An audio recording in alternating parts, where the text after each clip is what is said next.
Primero, en Egipto yo no he visto una persona rubia nunca. Tuvimos 10 días, todo el mundo moreno. Bueno, claro, es un tema racial, ¿no? Cultura árabe, Claro. exactamente. Pelo negro, a lo muy sumo canoso y demás. Y cuando vemos la momia de Yuya, si no recuerdo mal, era Yuya, y uno de los Ramsés, no recuerdo si era Ramsés III, no te lo puedo decir, porque seguramente me equivocaré y me dirán, no es el tercero, es el cuarto. Bueno, uno Bueno, de sí, los el que Ramsés, fuera, sí. exactamente, tenía el pelo rubio, tío. Nos cruzamos con la profesora, con Ana Vázquez, y me dice, le comento esto a Ana, le digo, mira, he visto esto, me ha resultado muy raro, y ¿cuál fue mi sorpresa?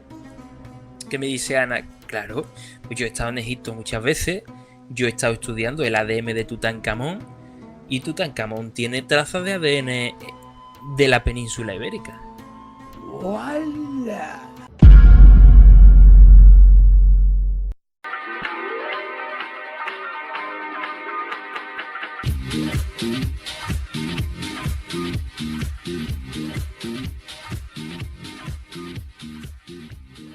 Tres, siete, cuadrado. Muy buenas a todos, bienvenidos a 37 Cuadrado Podcast. Yo soy Xavi y hoy tenemos el episodio número 74.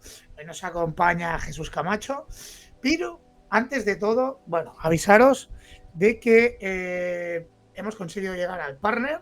Aún no tenemos los 1000 suscriptores, pero bueno, el que se quiera suscribir por €1 al mes, apoyaremos y compraremos un micrófono nuevo que ya toca. Es que ya se me han quejado algunos de que el micrófono se oye mal. Así que esa va a ser la primera inversión que voy a hacer en el canal. Los que no, por lo menos, los que seáis nuevos, suscribiros, por favor, y así me ayudáis y dar un like que yo lo vea. Vamos al verano. Jesús Camacho, él es CEO de su empresa de audiovisuales. Corrígeme, dime el nombre, por favor. Vibes Studios. Vibes Studios, que tengo una memoria como Dory, como el pez. Y bueno, Jesús, encantado de que estés aquí. Haznos una breve presentación tuya y dinos, pues, si tienes web, si tienes tu página, la página web de Vibes Studio, tu Instagram y todo lo que tú quieras. Y cuéntanos un poquito qué es lo que haces, porque luego ya hablaremos de cómo te descubrí y las casualidades de la vida. Perfecto, pues nada, muchas gracias a ti en principio. Buenas noches, buenos días, buenas tardes a todos. Aquí en YouTube ya sabes que nos pueden ver en cualquier momento del día desde cualquier parte del mundo. Y nada, pues soy Jesús Camacho, soy productor audiovisual. Desde hace 5 años junto a Cristina Rosado somos CEO de Vibes Studio, de nuestra productora. Y aparte también, obviamente, pues lo que hacemos es coproducir con otras productoras también. Y bueno, básicamente nos dedicamos desde hace unos años a realizar, a producir, mejor dicho, documentales relacionados con historia, ¿no? Que es lo que nos ha tocado en todos estos años. No sé si de aquí en adelante volveremos a la historia o tocaremos otras temáticas, pero bueno, de momento es lo que nos ha tocado y es lo que además nos gusta. Nos hemos dado cuenta que nos encanta la historia, descubrir cosas nuevas y sobre todo yo creo que lo más importante para nosotros, y eso siempre lo he tenido en mente, es no quedarme nunca con la versión oficial, con las versiones oficiales de las cosas. Curiosear, investigar, porque a veces nos damos cuenta que lo que es oficial no es lo real. Y yo me quedo con eso, ¿no? He aprendido en todos estos años, en este proceso audiovisual, a eso. Totalmente. Yo soy de los que piensa que la curiosidad a veces no mata al gato, sino que le ayuda. No, no, no. Bueno, decir que la cosa es un poco así extraña, porque cuando hace unas semanas yo sigo varios podcasts y como no sigo al de Pedro Brown, al Worldcast, y vi a este señor allí y me quedé ahí, lo vi, me encantó todo lo que explicó y tal, y yo pensando, he tenido a Michael Martínez Blanco el tío lo explica de puta madre, que explica más o menos lo que explicaste tú.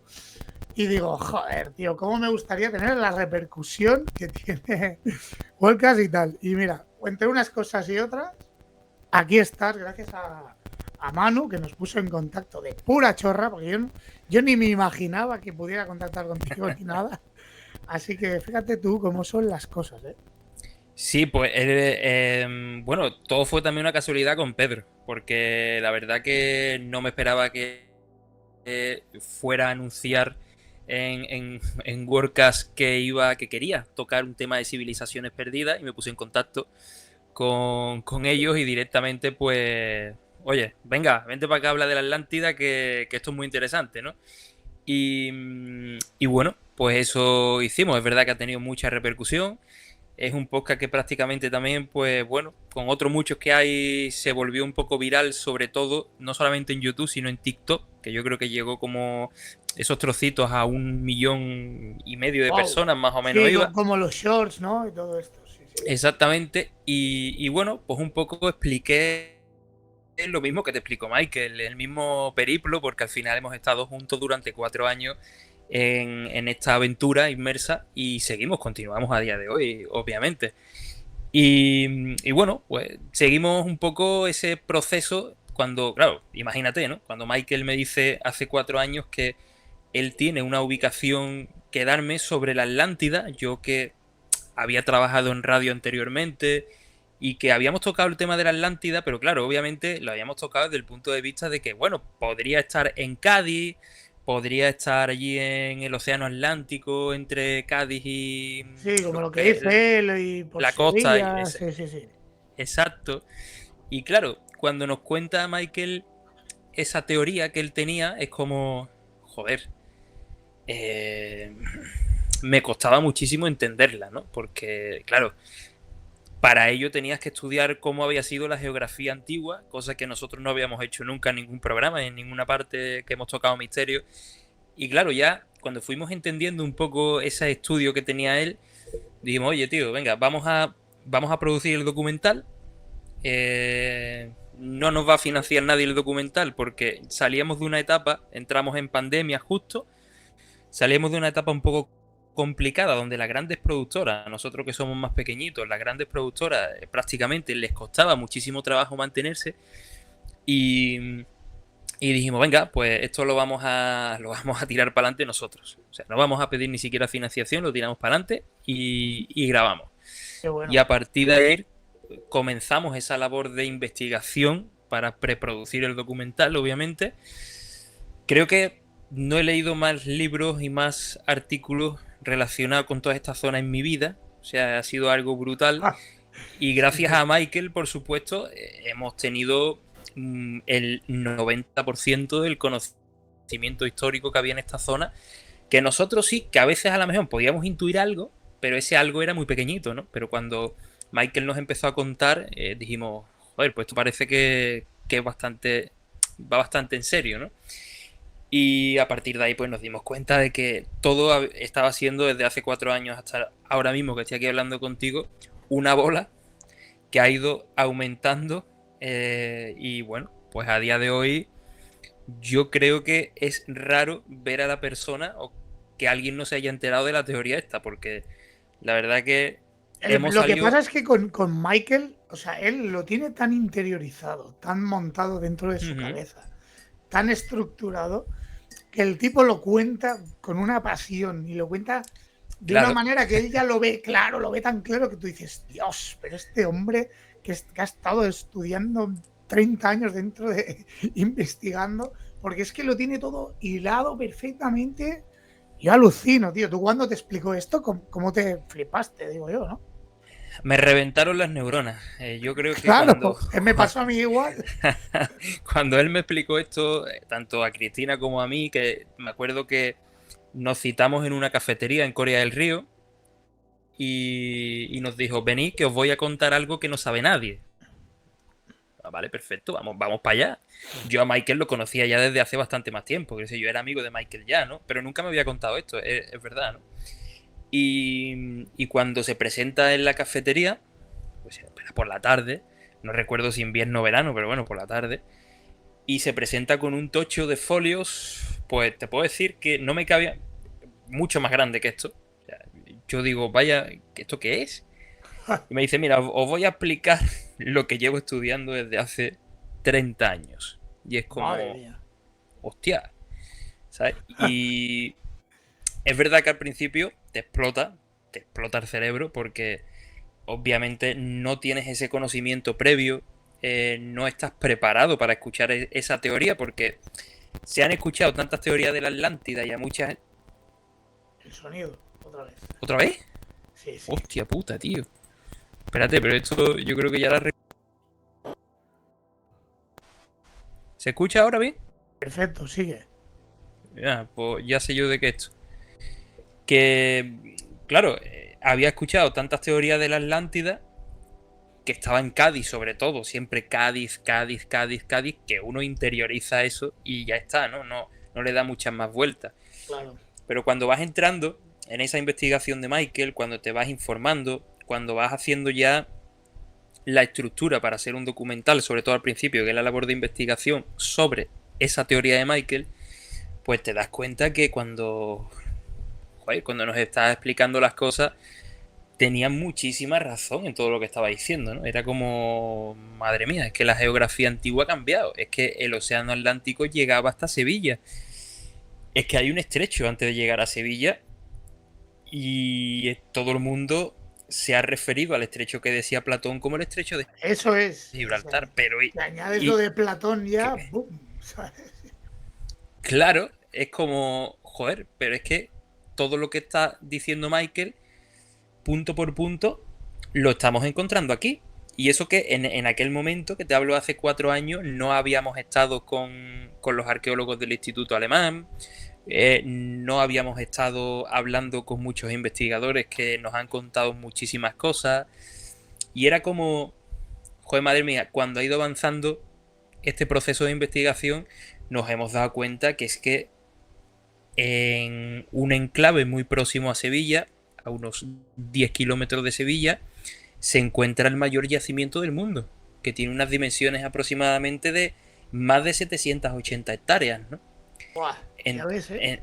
Entonces, claro, era como, joder, es que no hay un yacimiento que sepamos hasta la actualidad que sea tan grande como este. No sé si en Egipto, pero claro, Egipto es que es puro desierto. Egipto, claro, es que no lo sabemos, hay mucho enterrado bajo las arenas del desierto, pero es que aquí, en Sevilla, a 10 kilómetros, está ubicada lo que sería una ciudad enorme, una ciudad capital, seguramente de época calcolítica, ya casi entrando en época neolítica, porque ya están retrasando la fecha bastante más, y era la ciudad más, el poblado, vamos a hablar de poblado en la prehistoria, no quiero contradecir a los expertos en eso, pero vamos, para mí era una ciudad, pero bueno, era el poblado más grande de época prehistórica. Y yo que en el colegio me habían dado que los de la prehistoria vivían en cuevas, pintaban, y Vaya, ¿eh? cuando uno se da cuenta de las dimensiones y de la estructura que tenía esta ciudad y que tuvo que tener incluso una estructura política, etcétera, etcétera, etcétera, pues uno cuanto menos se sorprende muchísimo que estuviera aquí, ¿no? Claro, pero el Claro, tema ya es hay... dentro de los misterios, perdona, que te corte, pero es que Sí, sí, dentro de sí. todo el misterio que hay sobre la Atlántida y todo esto, y este cruce de civilizaciones, de lo que acabas de decir ahora, porque nos dicen, no, es que en la prehistoria, las 4 cuevas y tal, y de golpe cuadras esto, de golpe sacas otros muchos temas que hay, ¿no? Entonces, o una de dos, o no atinamos bien con las fechas, o se está ocultando algo. Porque He pensado todo. es que, claro, eso A es mí lo me que han me vuela llamado la cabeza, tío. conspiranoico. Claro, ese Claro, es a mí el me... tema. Ahora o sea, solo puede pasar una cosa, que es lo que seguramente te pasa, el conspiranoico de turno, adiós, fuera. Y se Es acabó. que, Y se acabó. claro, pero a mí me han enseñado desde que era pequeño a que Sevilla fue fundada por los fenicios Sí, allá por el siglo 7, 6 antes de Cristo aproximadamente, ¿vale? Vamos a poner del 8 al 6, porque casi nadie tampoco sabe y se pone de acuerdo con la fecha. Pero bueno, vamos a dar ese abanico de fechas, ¿no? Claro. Pero es que nadie dice que en Sevilla hay restos de época calcolítica, hay restos de la prehistoria. Entonces, claro, obviamente, uno que piensa, vamos a ver, si ustedes se habéis encontrado porque tenéis datos y además la Universidad de Sevilla y los investigadores lo han publicado, que se han encontrado en el Parque de Miraflores restos de época calcolítica, en la Pablo de Olavide se han encontrado restos de época calcolítica, en las fuentes del arzobispo y en Petit Comité, entre tú y yo, que lo va a escuchar más gente seguramente, pero que en Puerta Jerez, en las obras del metro, se han encontrado restos de época calcolítica, incluso un dolmen que se tapa. Algo está fallando. Porque además, no sé dónde leí, Michael lo sabe mejor que yo, pero de hecho fue él el que me lo comentó, que aparece en un estudio de que ese dolmen que aparece allí en aquella zona, por los estratos en los que estaba el dolmen, tenía que ser de época romana. Y yo me preguntaba, digo, ¿pero cuándo los romanos han hecho dólmenes, no? Es algo que te vuela un poco la cabeza. Entonces, claro, uno lo primero que piensa es, no soy conspiranoico. O sea, yo estoy leyendo una cosa y lo que estoy leyendo son informes que están publicados por la Universidad de Sevilla. No es algo que yo me haya inventado. Entonces, claro, a uno lo llaman conspiranoico por contar algo que nadie se ha metido a investigar, que no aparece en los libros habituales de historia, que te tienes que meter en una publicación de la Universidad de Sevilla para leerlo y darte cuenta de lo que hay. Y es como a mí, desde el podcast, a mí me hace mucha gracia porque yo no leo ni los comentarios buenos ni los comentarios malos. Simplemente me da igual, yo hago mi trabajo, que es la labor de producir, y los comentarios, ni los buenos ni los malos, me van a hacer ni crecer ni no crecer. Sí, Simplemente... simplemente es una opinión que ni te va ni te Exacto, viene. Sí. exacto.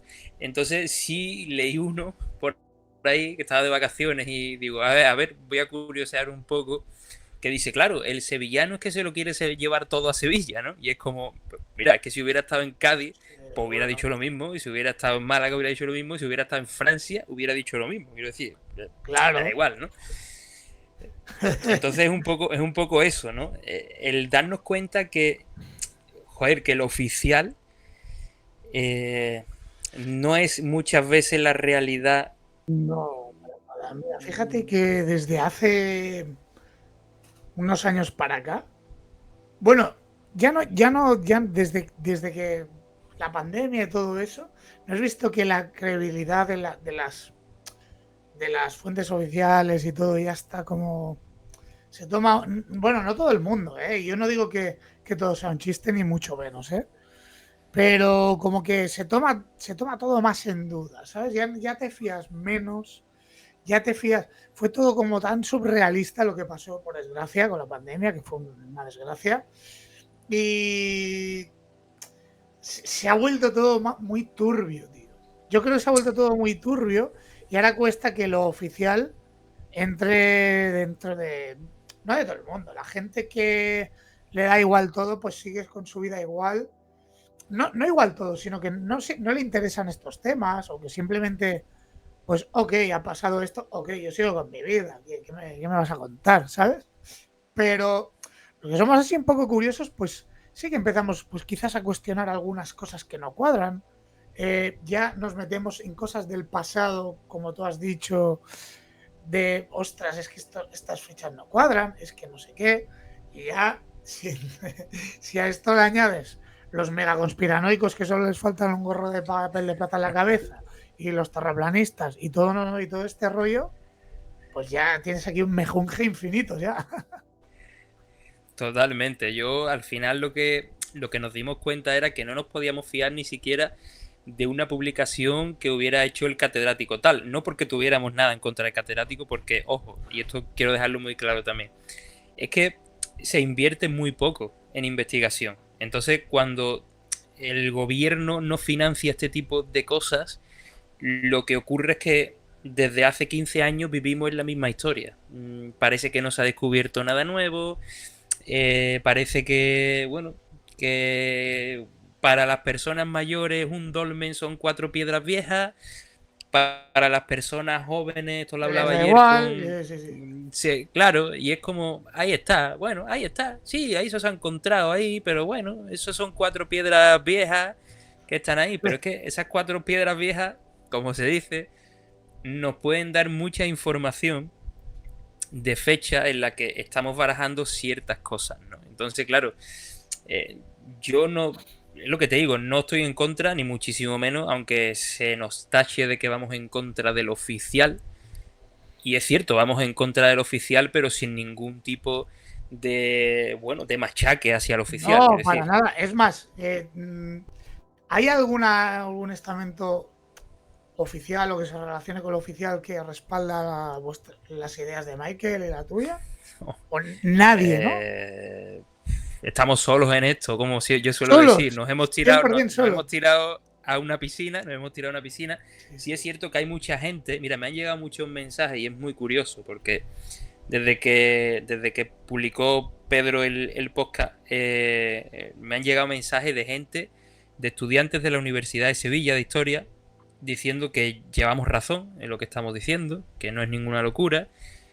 Me llegó a decir uno que él había estado estudiando en la universidad y el catedrático que le había tocado para darle clases y demás y práctica decía que la Atlántida estaba en Sevilla desde hace muchos años. Era como, hostia, tío, pero, ¿sabes? No, pues Te parte un poco ahí, no ¿no? sois los únicos, tío, entonces.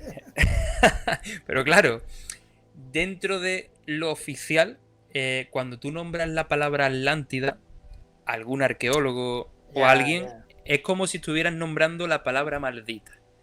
Es Ya, como la Atlántida, pero ¿qué me estás contando? Eso es un mito.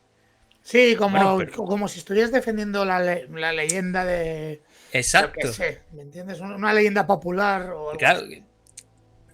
claro, pero tenemos el ejemplo de Troya, ¿no? De Troya también era considerado un mito, El ruido, porfa. un poema. ¿El ruido otra vez, tío? Sí, tío. Pues nada, yo Te va a le voy a pasar dar. cada X minutos, cada 5 o 6 minutos te pasará. Creo que rápido, ahora no se escucha, ¿verdad? No, ahora ya, Uf, es ahora ya que puedes seguir. le doy aquí a un par de cosas y se quita, no sé. Como decía, tenemos el ejemplo de que el mito muchas veces es una realidad. Yo no digo que la Atlántida no tenga una parte de leyenda. Troya era un mito para los investigadores, para la ciencia, y llegó un loco como Schleiman y descubrió Troya.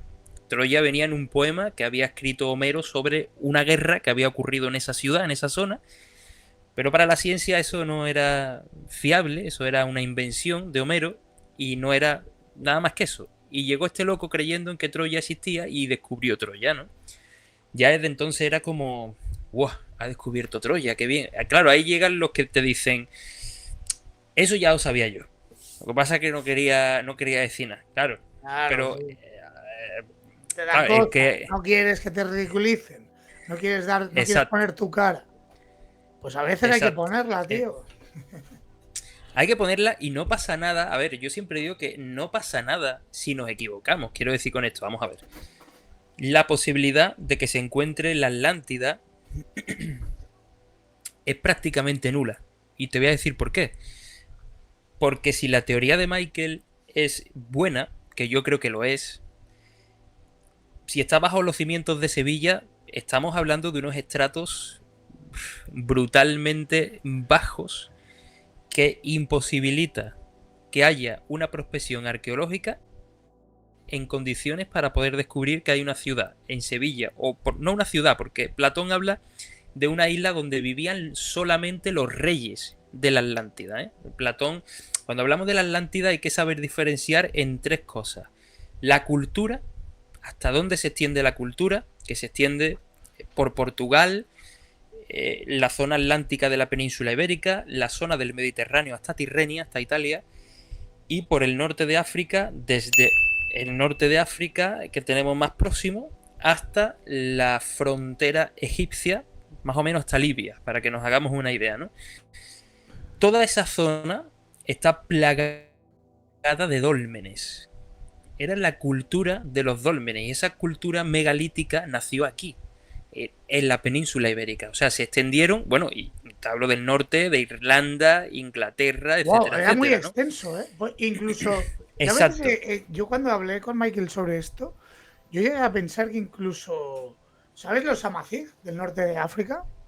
Que Ujú. tienen esos símbolos raros y todo eso, que no te extrañe que sea un vestigio, esa cultura, esa pequeña civilización que al final fue comida por la invasión árabe y tal, pero algo hay, tío, en los amazigh, algo hay, Sí, algo hay. totalmente. O sea, la cultura se extiende, imagínate, pues se ha extendido por Europa prácticamente hasta las regiones de Ucrania, que se han encontrado estructuras Wow. prácticamente muy similares a las que hay en Valencina de la Concepción, aunque más pequeñas, y se extiende por todo el norte de África hasta Libia. O sea, es una cultura que se extendió por no solamente en el Atlántico, sino también en el Mediterráneo.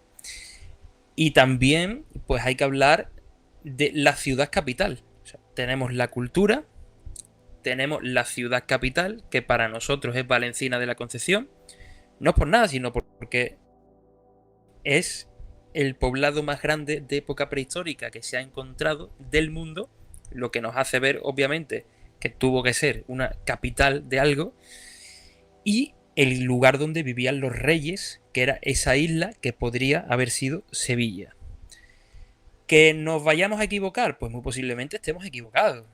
Porque, quiero Sí. decir, esto de la Atlántida no vamos a dar con un cartel que ponga Atlántida, porque entre otras cosas, No, claro. claro, entre otras cosas, Platón cuando habla de la Atlántida, Platón lo que hace es dar una toponimia, la isla Atlántida, la isla que está en el océano Atlántico, pero no dice el nombre de esa isla. Aquello no se llamó Atlántida, aquello yo soy más de la opinión de que era la misma propia cultura tartésica, que parece que aparece después, ¿no? Pero yo creo que eran los mismos, Es que hay como creo un que gap, eran la hay un misma gente. espacio ahí de tiempo. Sí, Eso es lo que a mí me vuela más la cabeza. Quiero decir, vale, pero ese hay espacio unos puede años tener una ahí. explicación. Sí, sí, sí. Ese espacio puede tener una explicación y yo creo que la tiene, de hecho. De hecho, nosotros la damos. No sé si Michael te lo contaría o no, pero nosotros damos esa explicación. Ujú. Se sabe que en el Golfo de Cádiz hubo un terremoto Sí, sí, sí, eso es. allá, Eso lo contó, sí, sí. allá por el año 2500 a.C. Obviamente, Valencina de la Concepción, la ciudad, se despobla aproximadamente en esa fecha. O sea, es como si de la noche a la mañana Fuera, no desaparecieron. desaparece, pero tiene una razón de ser. Es decir, hay una explicación y una explicación yo creo que bastante lógica y de bastante sentido común. El estrecho al que nos referimos en el documental es un estrecho que hay entre las localidades de Coria del Río y Dos Hermanas, un estrecho constatado por la Universidad de Sevilla. Si un tsunami, Platón nos dice en su Otra libro, vez. otra vez, Sí, piensa que cada 6 minutos te petará. Ya lo he calculado. Es que no eres la única persona que la ha pasado. ¿Eh? vale, yo creo que va bien ahí, ¿no? Ahora va bien, ¿no? Sí, tírale. Platón nos cuenta que en una sola noche eh, ocurre un temblor de tierra en el lugar y después hay un tsunami, ¿vale? Además nos dice que después de ese tsunami, de esa destrucción, a través de ese estrecho no se puede navegar. Los barcos, no hay acceso para los barcos. Por el fango, ¿no? Primero, Me acuerdo que fue por. exactamente, claro. Entonces, el estrecho de Gibraltar, como ese estrecho al que se refiere Platón, debe quedar descartado simple y llanamente por esa teoría, porque el estrecho de Gibraltar nunca ha sido innavegable. En toda la historia se ha podido navegar a través del estrecho de Gibraltar. Pero no solamente eso, si estamos hablando que la gente que vive en Valencina, tras el tsunami, no puede tener comercio de barcos que pasen ese estrecho, tú te tienes que mover. Y es cuando nuestra compañera y amiga Elisa Blas, una historiadora de Perú, se da cuenta de que hay una migración bastante masiva desde esta zona de la península ibérica, del sur de la península ibérica, al norte de África. Aquí Fíjate. empiezan a cuadrar ciertas cosas, porque si tú vives del comercio y ya los barcos no pueden entrar a tu ciudad, tú estás vendido porque no puedes seguir viviendo. Te tienes que Puedes llevar seguir todo viviendo. el tinglado a otro lugar. No, ya no puedes. Exactamente. Exacto. Entonces, ¿qué ocurre aquí? Pues que esa es la teoría que yo creo que es bastante racional, que nosotros estamos aportando. No deja de ser una hipótesis, no sabemos si esto es verdad. Lo que sí es verdad que ocurrió el tsunami y ocurre ese despoblamiento de Valenciana. Claro, Todo a la misma vez. Entonces, claro, eso no es. obviamente, Claro, es que eso no es un. Yo no veo ahí un toque de conspiración. Yo veo datos y forma, ¿no? Y se le ha dado forma a esos datos, porque al final hay hechos que están ahí constatados y al final, pues es eso. Esa gente, por pura lógica, tenía que desplazarse a otro lugar. Si no, se moría de asco. exactamente. O sea, cuando a ti no te entra nada de comercio, tú tienes que buscarte la vida de otra manera y tú te tienes que desplazar. Yo creo que ahí conspiración, no cabe lugar a la conspiración, simplemente al sentido común. Claro. El ser humano no hemos cambiado tanto nuestra forma de pensar. Yo creo que si utilizamos un poco el sentido común y nos ponemos en la piel de una persona que ha ocurrido esa catástrofe natural, obviamente ha habido catástrofes naturales hace menos tiempo, tsunami en Indonesia y demás, y hemos podido ver prácticamente lo mismo. O sea, ahí no hay ningún Sí. toque de conspiración.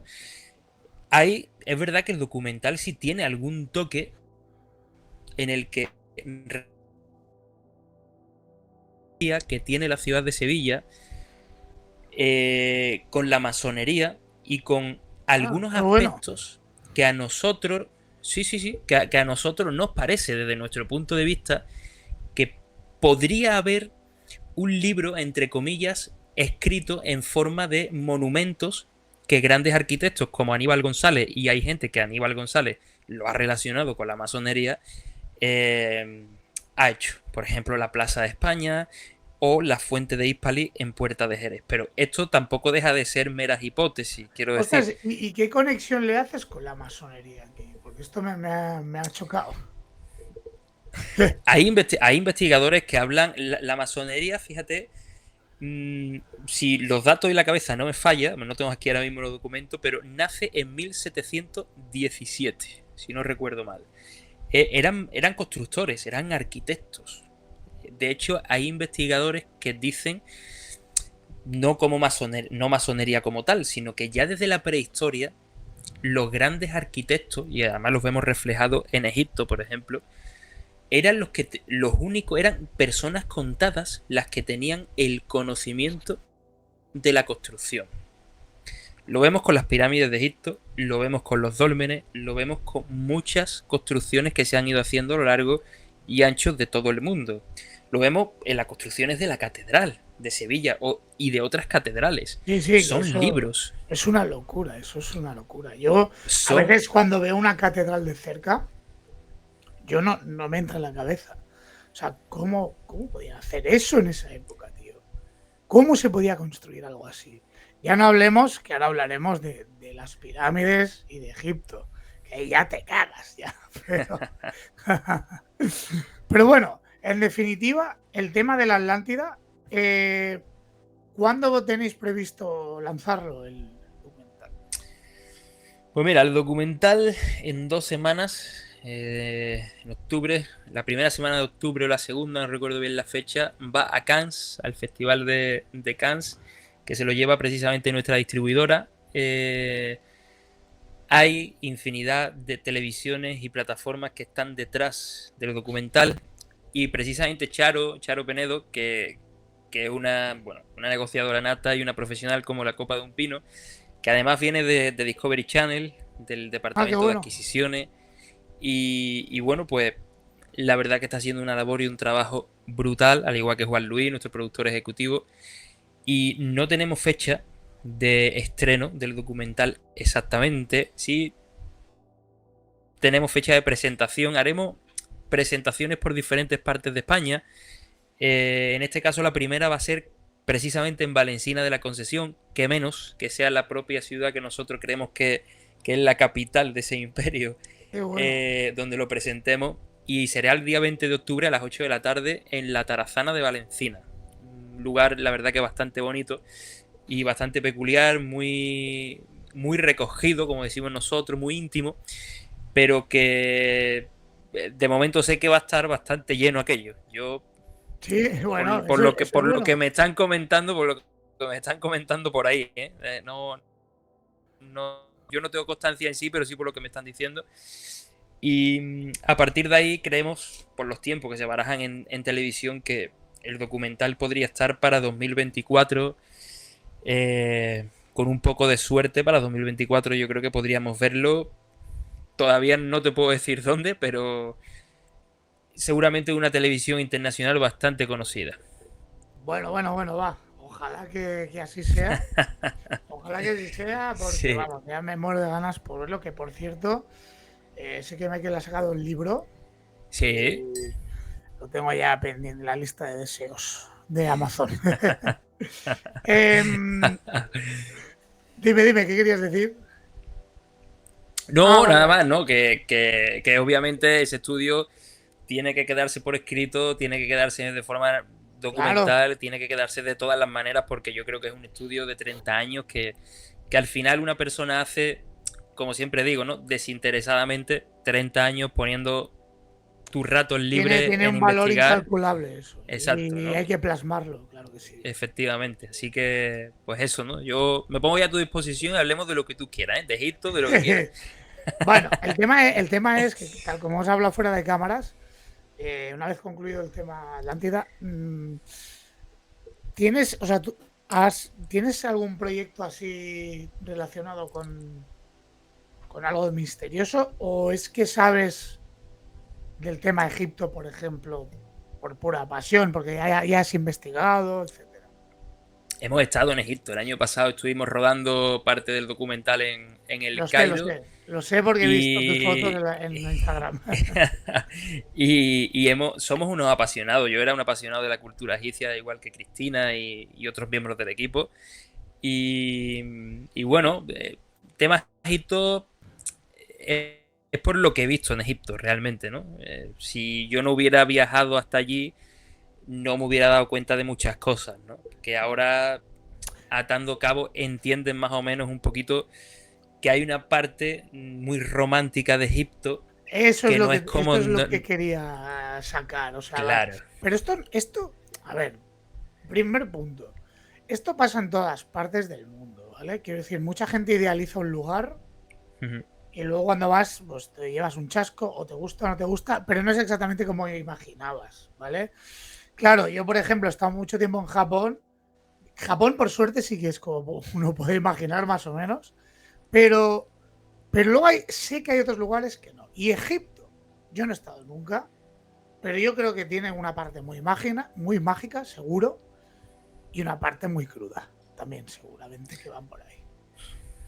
Totalmente. O sea, yo cuando llego, imagínate que nosotros fuimos primero a Atenas a rodar parte de Platón, parte de, bueno, de un poquito, de donde nace un poquito esa historia, que bueno, que nace en Egipto, lógicamente, pero donde continúa con Platón, ¿no? Que es en Atenas, ¿no? Y íbamos reventados realmente del viaje a Atenas, de haber estado allí rodando. Cogimos un avión que se retrasó, incluso eran como las 2 de la madrugada. Llegamos a Egipto a eso de las 4. Y cuando yo salgo por esa puerta del aeropuerto, me veo yo no te sabría decir, miles de personas en la puerta del aeropuerto esperando. Simplemente eran gente que se dedicaba, si los turistas no tenían taxi o algo, pues se Buah, dedicaban a llevarlos a sus hoteles, ¿no? buah. Claro, allí nos estaba esperando a nosotros el dueño del hotel, Mohamed, que es un buen amigo, desde entonces tenemos una relación estupenda y maravillosa, ¿no? Nos tenía preparado un conductor, un chofer, que nos iba a llevar desde el aeropuerto del Cairo hasta Giza, que era donde nosotros nos íbamos a quedar, donde tiene el hotel Mohamed, ¿no? Ujú. Y cuando nos montamos en el coche, después de pasar esa odisea,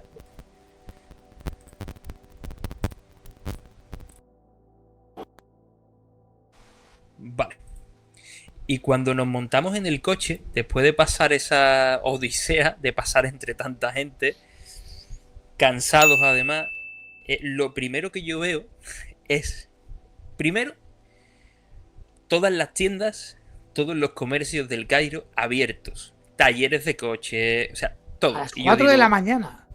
totalmente. O A sea, las yo 4 digo, de la joder, mañana, esto... un maldito Sí, sí, taller sí, abierto. totalmente. Era la noche del Ostras, viernes al sábado, la madrugada del viernes al sábado cuando esto llegamos ni allí. en Tokio, ¿lo tienes? Buah, brutal. Y consiguientemente lo que veo es que además que tenía vida por la noche todo aquello y los mecánicos arreglando el coche en mitad de la calle, sacándole el aceite, bueno, una pasada, ¿no? Buah. Lo primero que veo es una moto que nos adelanta con 4 personas subidas. Era una familia, era padre, madre, hijo e hija, ¿no? Y Buah, tú tío, dices, evidentemente sin casco. O sea, todo sin casco, obviamente. Allí no se ponen el cinturón de seguridad, no hay casco, no hay semáforo, no hay paso de cebra y no hay accidentes. O sea, es algo que a mí wow, me llamó hay un mucho la cálculo atención. ahí. Total. Y claro, llegamos al hotel, imagínate, ¿no? Reventados. Al otro día teníamos que grabar en el yacimiento de Giza, en la Gran Pirámide.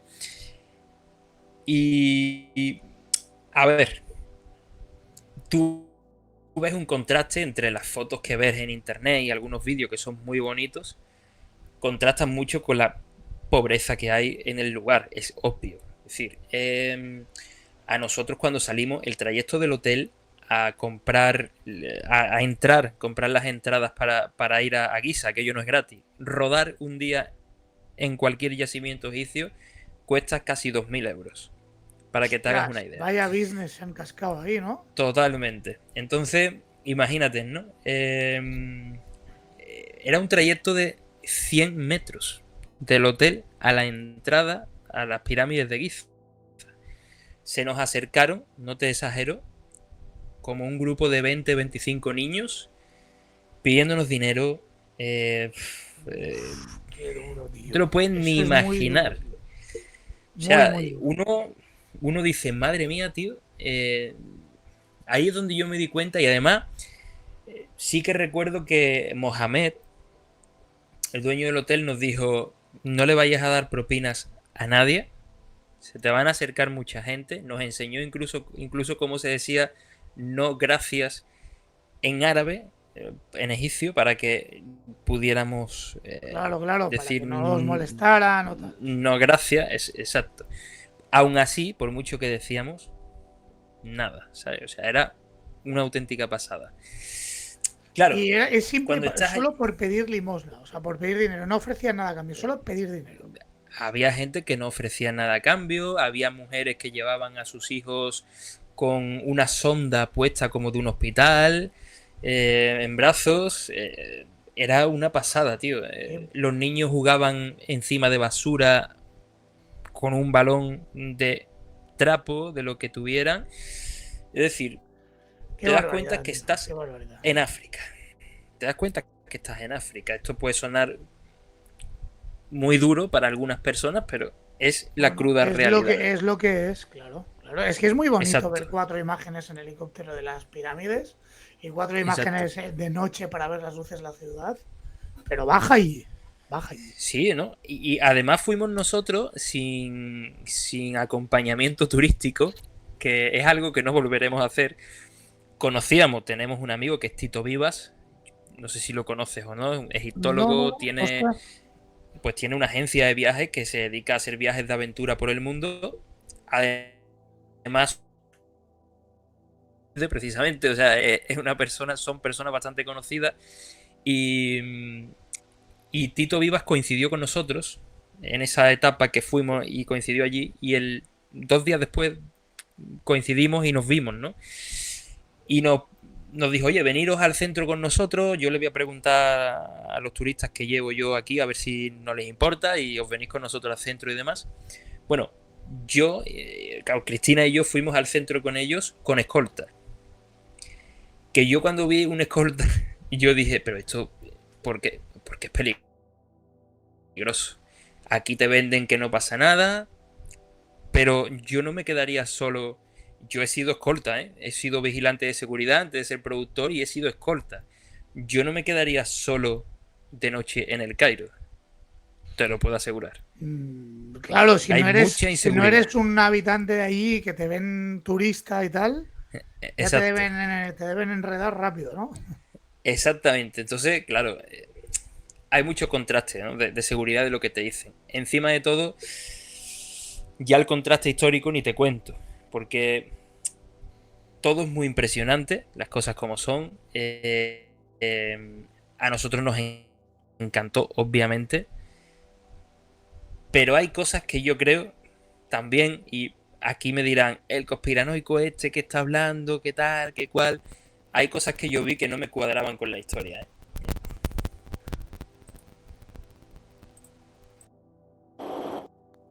Como que. Pues hay Es que cosas que vi que no me esto cuadran. me interesa bastante porque puede ser un punto muy bueno porque tú ya has estado allí. Y no sé Sí, pues, por qué me da la sensación, la misma sensación que tú estás intentando transmitir, es la que siento yo y no he pisado Egipto en mi vida. Imagínate. sí, pues el día que lo pises, yo creo que te vas a dar cuenta tú también, a ti que te gusta también investigar, indagar un poquito, no creerte lo oficial que nos cuentan. Hubo muchos detalles que me llamaron la atención realmente. Pero sobre todo hubo, vamos a enumerar dos, principalmente dos, hay más, pero bueno. Primero, en Egipto yo no he visto una persona rubia nunca. Hemos estado, tuvimos 10 días, todo el mundo moreno, Bueno, claro, es un tema racial, ¿no? cultura Es un árabe, tema, claro. exactamente, pelo negro, a lo muy sumo, canoso y demás. Y cuando vemos la momia de Yuya, si no recuerdo mal, era Yuya, y uno de los Ramsés, no recuerdo si era Ramsés III, no te lo puedo decir, porque seguramente me equivocaré y me dirán, no es el tercero, es el cuarto. Bueno, uno Bueno, de sí, los el que Ramsés, fuera, sí. exactamente, tenía el pelo rubio, tío. ¿Cómo el pelo rubio? Exacto, totalmente. Tenía el pelo rubio. De hecho, tengo O sea, fotografías aquí. o sea, la momia tenía el pelo rubio. Sí, O sea, pues pásame las fotos, tío. que lo sí, te quiero tengo que ver. pasar. Te las voy a pasar las fotos porque vas a decir, coño, pero rubio aquí. Las demás no, ¿eh? Las demás, tengo que decir que ¿Y no no. crees que lo Algunas habrán tenían hecho a conservado. posta o lo habrán puesto, yo qué sé, agua oxigenada o yo qué sé? Claro. Cristina me lo comentó, me dijo, ten cuidado a ver si, a ver, puede ser que esto, a lo mejor el pelo se pueda pudrir Claro, y pues puede ser que cambie de color y todo el tema este. Y digo, vale, pero ¿y las demás momias que tienen el pelo negro? ¿Qué? Punto número uno. Algunas conservaban hasta las trencitas todavía, ¿no? pero Que tienen. O es sea, que ahora estoy recordando, ahora me acaba de explotar la cabeza, mira. Yo ahora estoy recordando que hay un documental de estos típicos que ponen en la 2. Yo miro muchos, ¿vale? Y recuerdo que ujú. vi uno que era el típico documental alemán, típico que compran para la 2, eh, de un tipo que decía lo mismo que tú, tío. Es que si no recuerdo Sí, mal. Sí, sí, sí, sí. Y como que, ostras, no me acuerdo. O sea, sé que lo he visto porque me lo acabas de recordar. Y era sobre una momia rubia, tío. sí, pues Y es muy si fuerte, ¿sabes? indagando solamente, estando allí en Egipto, digo, bueno, vamos a ver si esto es posible. Yo no me quería, a ver, ni me lo creía ni me lo dejaba de creer, simplemente vi, ella me dio una hipótesis que podría ser perfectamente, yo creo, o no, y cuando me meto, veo el artículo que hacen unos investigadores de unas trazas de ADN precisamente de Yuya y de uno de los Ramsés, el mismo que habíamos visto, y tenían trazas de ADN europeo, Ostras. lo que quiere decir que había, a ver, es algo normal, ¿no? Es algo que tiene sentido común. Si hay comercio entre unas culturas y otras, pues se juntaría mucha gente, imagino, Claro, el y de ahí mestizaje. nacerían Claro, claro, claro. exactamente, ¿no? Entonces, claro, además de hecho creo que tenía todavía, o sea, yo me quedé alucinado con este detalle porque una de ellas, no recuerdo si era la de Yuya, creo que era la de Yuya, se habían encontrado cannabis en, no sé, en los huesos, no sé dónde se concentra el cannabis, pero que ya se consideraba casi que el cannabis, que podría ser una planta medicinal, Sí, claro. y que lo es. Y que lo es, por Todo. supuesto. Exactamente. Ellos ya sabían que el cannabis pues, se utilizaba para de forma de medicina para dolores o para cualquier tipo de cosa, ¿no? Entonces, claro, me rompió la cabeza y dije, pues tengo yo que hablar de esto con alguien, con algún experto, y me cruzo, gracias a Michael precisamente y a Pepe Orihuela, me Es cruzo que en la Michael Universidad de es un Sevilla. fenómeno, tío. Sí, Es un sí, es fenómeno. brutal, ¿no? Nos cruzamos con la profesora, con Ana Vázquez, y me dice, le comento esto a Ana, le digo, mira, he visto esto, yo me ha resultado muy raro, y ¿cuál fue mi sorpresa? Que me dice Ana, claro, pues yo he estado en Egipto muchas veces, yo he estado estudiando el ADN de Tutankamón, y Tutankamón tiene trazas de ADN de la península ibérica. ¡Wala! Y digo, pero vamos a ver. Dice, sí, además te puedo decir la zona. No recuerdo ahora bien qué zona me comentó, pero De era como Cuenca, de Cuenca. era como la Rioja de por ahí ¡Wala! cerca, ¿sabes? O sea, era como, y tú decías, pero bueno, vamos a ver. ¡Qué bueno, tío! Ahora qué se han bueno. encontrado restos precisamente de material de escarabajos. ¿De material de escarabajos? Ahora se han encontrado en la península ibérica, en el centro de la península ibérica, no recuerdo precisamente la ciudad, pero bueno, por ahí arriba, centro-norte, se han encontrado escarabajos egipcios. ¡Qué bueno, tío! ¡Qué fuerte! No quiere. A ver, con esto no queremos decir que Tutankamón sea de la península ibérica, obviamente, pero sí que tenía unas trazas de ADN que había tenido antepasados que podrían haber sido de esta zona de la península ibérica, ¿no? De aquella zona, no recuerdo si era La Rioja por ahí, pero bueno, Y estamos era hablando de que la península ibérica. no aviones, no coches, no superbarcos. Cuidado, cuidado con lo que estamos. Ojo, Es una pasada. superbarcos. Estamos hablando de superbarcos y ahora te voy a contar Bueno, cuando digo por qué digo superbarcos lo te de hablo de superbarcos. un transatlántico. Algo tenían No, ya claro. en esa época. A mí me resultó muy raro. Hay otra cosa que me resultó rara de Egipto también, y fue la tumba al toro. La tumba al toro. Sí, ellos, a ver, en España sabemos que la cultura del toro nace aquí en España. Es algo lógico y lo venimos viendo durante toda la historia. Altares en forma de piel de toro, cultos con toros, precisamente rituales con toros. Pero claro, uno va a Saqqara, íbamos buscando otra cosa, ¿eh? Bueno, íbamos buscando también la tumba del toro para ver qué había allí, pero íbamos buscando también un poco algunas trazas que nos habían dicho que en una pirámide que había allí, no recuerdo el nombre ahora del faraón, bueno, una pirámide que hay en Saqqara, podría haberse encontrado un fragmento del libro de los muertos. Y nos decían algunos investigadores que en el libro de los muertos podría venir un poquito la historia de la Atlántida, o por lo menos de una civilización, una cultura que fue destruida por un tsunami, ¿no? Que era algo que queríamos ver. No lo vimos, no estaba en ninguna parte de eso. Lástima, Y lástima, lógicamente, pero nos llevó el conductor que teníamos, nos llevó a otra parte de Saqqara, donde estaba la tumba del toro. Allí el dios toro se le dice dios Apis, es llamado Apis, y en sí la necrópolis del toro donde se encuentra es el Serapeón, ¿vale? Entiendo que se representa tipo como Anubis y tal, como el hombre, el perro, este lobo, como con cabeza de toro, ¿no? Para Exacto. que nos hagamos una idea, digamos. Había también dibujado, tallado en la piedra, una piedra además que era de granito, que para tallar en granito No ya veas. se necesitaban bastantes conocimientos. Toros también, o sea, había toros grabados perfectamente como los vemos hoy día, ¿no? Y claro, entramos en la tumba y digo, bueno, aquí veremos toros, momias de toros, aquí habrá algo.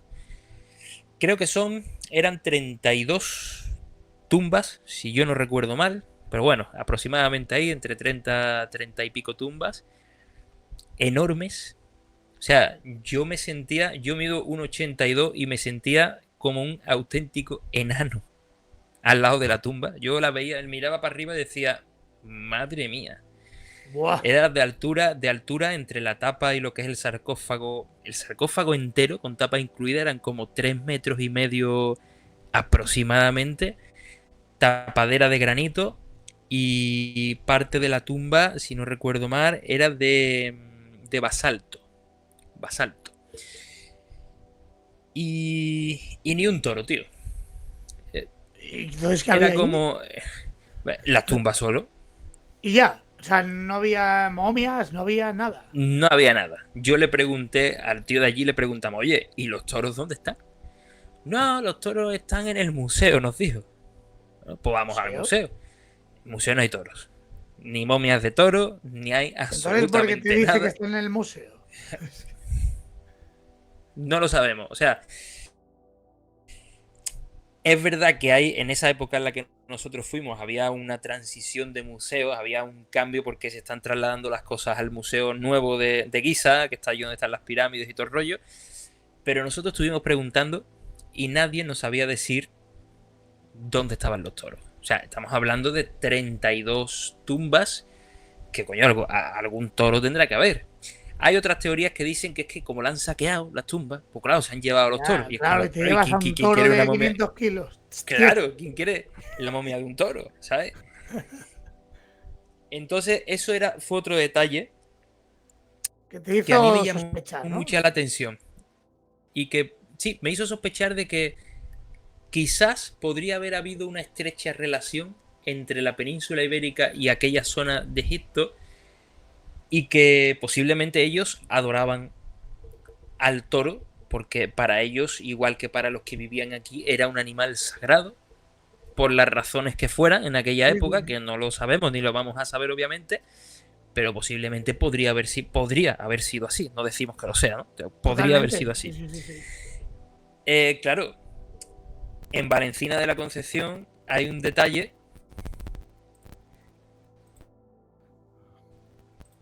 Ahora, la coincidencia. En Valencina de la Concepción hay un detalle muy importante, importantísimo, para todo este tema. Platón nos decía en su libro que los reyes de la Atlántida hacían un ritual con el toro, le cortaban la cabeza, degollaban al toro para beberse su sangre en una copa de oro. Ahí tenemos la primera parte de que la religión a día de hoy sigue usando el mismo tipo de ritual. El vino y la copa de oro, el cáliz. Perfecto. Pero es que en Valencia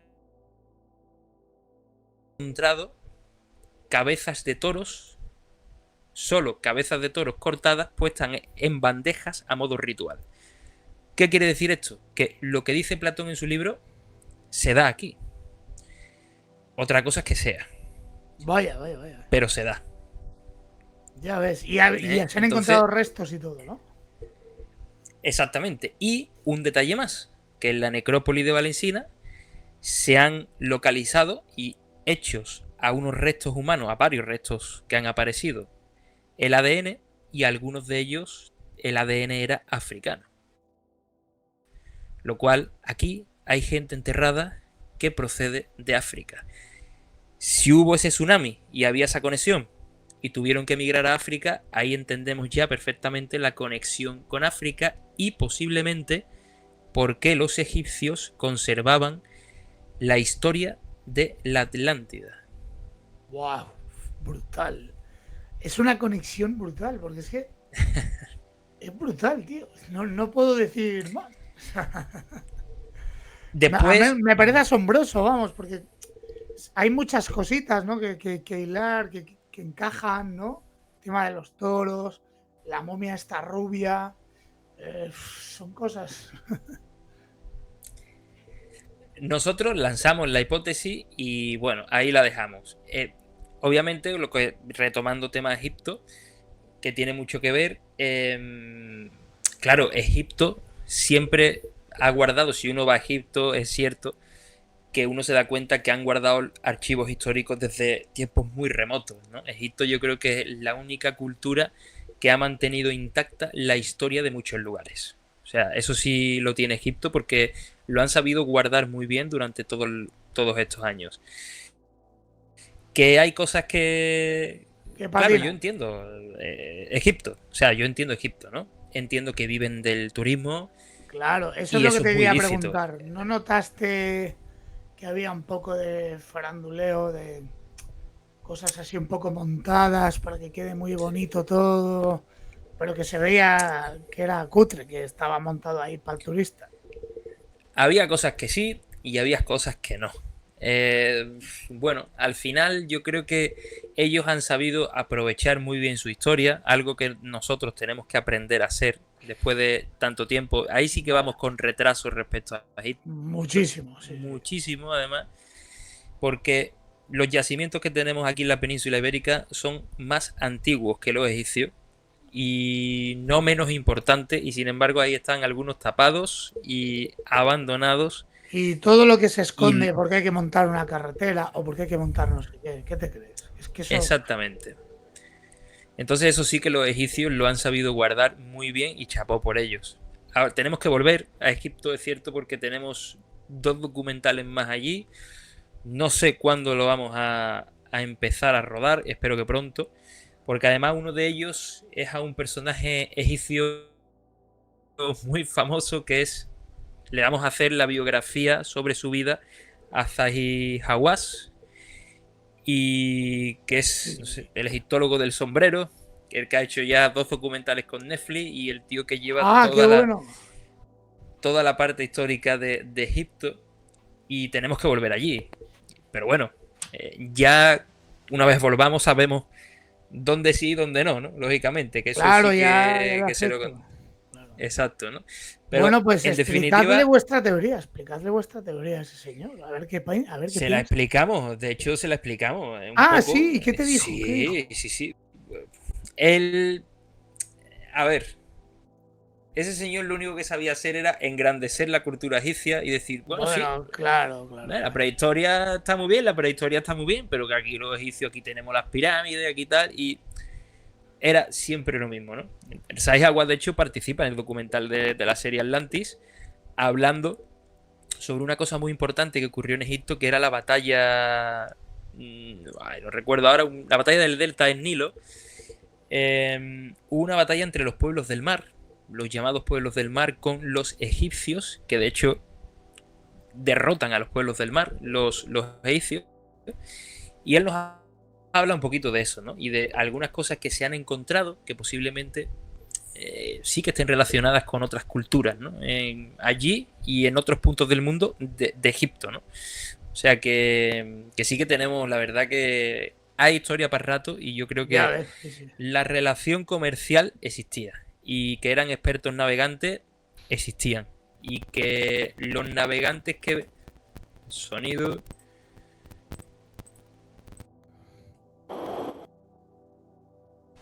Ahí estamos.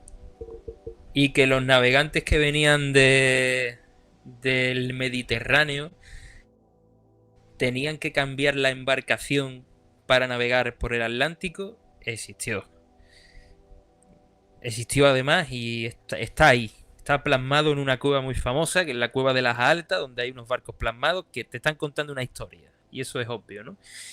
Y bueno, pues no podemos... Yo creo que lo que va a pasar va a ser que vamos a ver que hace 12.000 años ya había civilización bastante avanzada para la época en la que estamos hablando, y cuanto menos yo creo que nos va a sorprender mucho su forma de vida, porque bueno, ya Göbekli Tepe eso es lo que está te descubierto, Göbekli Tepe, y es un monumento megalítico. No podemos olvidar esto, que la cultura de los megalitos nació en la península ibérica. Wow, qué bueno. Pues Jesús, oye, encantado de haberte tenido. Igualmente, tío. Ha sido la hostia, has revelado aquí unas cosas muy interesantes.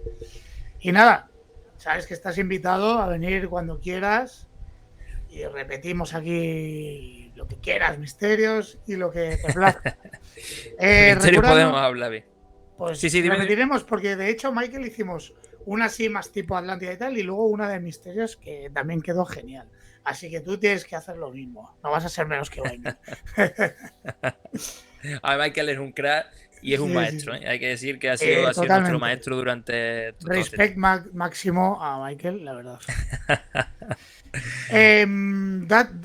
Recuerda nuestras redes sociales, por favor. Y tienes una página web. Las redes sociales mía personal, @Jesús Camacho Moncayo. Página web, la de la productora, que es vibesfilmstudio.es. También tenemos la de canalesmedias.com, que como te he dicho antes somos un equipo, y la de Surreal TV, que es la distribuidora también, que la lleva Charo, que es un equipazo y un grupo que hemos hecho bastante bueno. Y bueno, para quien quiera, ahora he lanzado un negocio, soy un culo inquieto también. Sí, he lanzado un negocio sobre precisamente visitas guiadas que vamos a empezar a hacer para conocer los lugares los escenarios donde hemos rodado el documental, con yacimientos arqueológicos que algunos de ellos no están ni siquiera catalogados en el registro de la Junta de Andalucía. O sea que qué buena idea. Vamos a empezar a hacer eso con público. Todavía no tenemos páginas web ni nada, pero bueno, iré dando información en Instagram y poco más. Pues oye, genial, Jesús. Un placer. Y nada, nos vemos. Igualmente, tío. Hasta la próxima. Hasta luego. Venga, hasta ahora, tío. Hasta ahora.